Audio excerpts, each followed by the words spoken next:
America में राष्ट्रपति चुनाव में कब पता चलेगा कौन जीता? भारतीय समय अनुसार रिजल्ट की टाइमिंग जाने। गलत हो सकते हैं शुरुआती रुझान।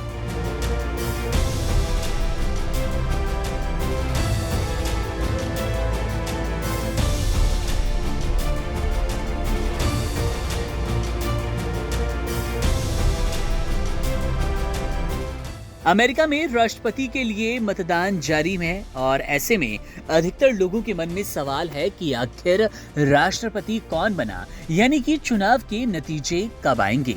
अमेरिका में रिपब्लिकन पार्टी से पूर्व राष्ट्रपति डोनाल्ड ट्रंप चुनावी मैदान में हैं। डेमोक्रेटिक पार्टी की तरफ से उपराष्ट्रपति कमला हैरिस ट्रंप को कड़ी टक्कर दे रही हैं। चलिए चुनाव से जुड़े आपको अहम सवालों के जवाब दे देते हैं। अमेरिका में राष्ट्रपति चुनाव को लेकर उल्टी गिनती शुरू हो गई है और इस चुनाव पर पूरी दुनिया की नजर है।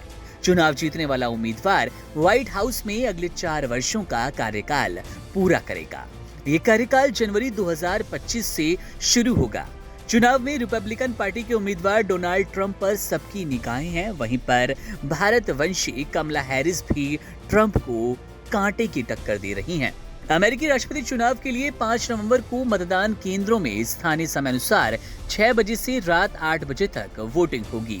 भारत की टाइमिंग के हिसाब से ये 5 नवंबर को शाम 4:30 बजे से 6 नवंबर की सुबह 6:30 बजे तक होगी।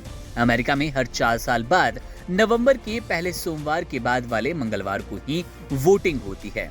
अगर नवंबर की शुरुआत का पहला दिन मंगलवार है तो इस दिन चुनाव नहीं करवाए जाते। अब आपके मन में सवाल होगा कि यहाँ वोट कौन डाल सकता है। अमेरिका में 18 साल और उससे ऊपर के लोग वोटिंग राइट का इस्तेमाल करते हैं। नॉर्थ डकोटा को छोड़कर सभी राज्यों में लोगों को वोटिंग से पहले खुद को रजिस्टर करना होता है। सभी राज्यों का अपना अपना वोटर रजिस्ट्रेशन प्रोसेस और डेडलाइन है। अब कब आएंगे नतीजे, ये सबसे बड़ा सवाल है। अमेरिकी चुनाव के एग्जिट पोल और वोटों की गिनती भारतीय समय अनुसार 6 नवंबर की सुबह 6:30 बजे के बाद शुरू होगी।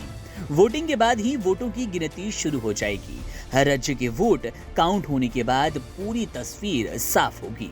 अंतिम निर्णय कई दिन बाद या कई सप्ताह में भी आ सकते हैं। ये इस बात पर निर्भर करता है कि वोटों की गिनती कितनी तेजी से की जा रही है। अब एक और महत्वपूर्ण सवाल का जवाब आपको दे दें कि चुना जाता कैसे है, विजेता को चुनते कैसे हैं। इलेक्टर एक इलेक्टोरल कॉलेज बनाते हैं जिसमें कुल 538 सदस्य होते हैं। इलेक्टर चुनने के साथ ही आम जनता के लिए चुनाव खत्म हो जाता है। अंत में इलेक्टोरल कॉलेज के सदस्य मतदान के जरिए अमेरिका के राष्ट्रपति का चुनाव करते हैं। राष्ट्रपति बनने के लिए कम से कम 270 इलेक्टोरल मत जरूरी होते हैं। अमेरिका में विनर टेक्स ऑल यानी नंबर 1 पर रहने वाले को राज्य की सभी सीटें मिलने का नियम है। 2016 के चुनाव में हिलेरी क्लिंटन से 28.6 लाख कम वोट पाकर भी डोनाल्ड ट्रंप राष्ट्रपति बने थे।